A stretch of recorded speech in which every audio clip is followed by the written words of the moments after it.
you swing at 120 miles an hour plus, stability becomes essential, paramount, right?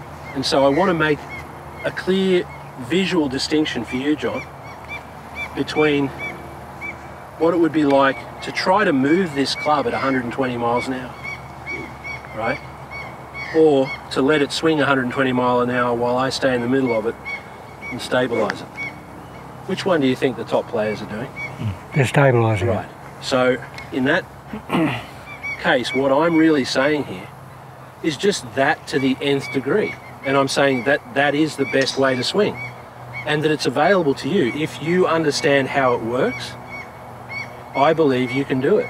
Not just you, anybody watching. Anyone can do it if they understand what to do. Here's what ruins it. The moment you turn into one of these, you're done. You're off the vector. You're done. Okay, if Rory moves, he's done on that swing. Okay, because it's not coming back.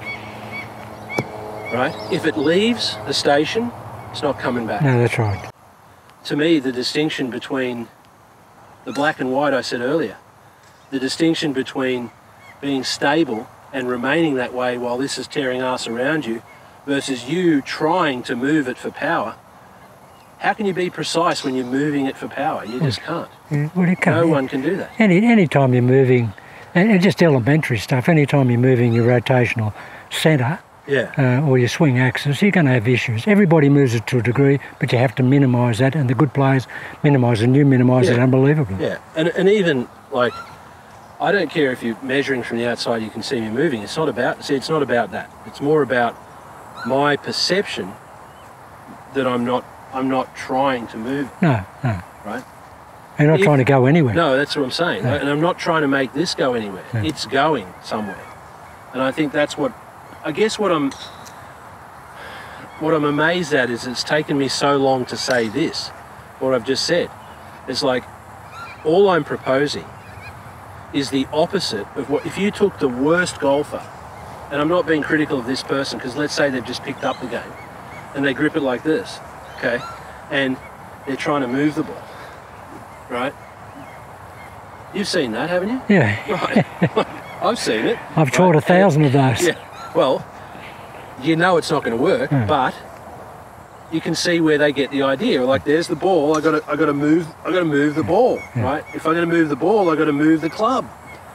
And if I'm going to move the club now, the natural extension is I've got to move myself, and on we go, right? And what I'm proposing is just the opposite of that. Now, the opposite of that's got to be pretty good, hasn't it? Because that's pretty ordinary. It is. So the opposite of that, probably pretty good, you know, and that's all I'm proposing, okay? So it's not as crazy as it sounds, the opposite of that, okay? So, you know, let's see what we've got here. I better aim. There's a guy out there hitting. I mean, I know I'm going to hit it over his head, but... What guy? He's up behind the trees, you can't see him. It's all right, I'll just hit it over. I'll hit it over to the right there. Okay. All right, John.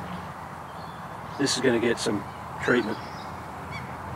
I wasn't planning on it, but I'm going to give it some treatment now.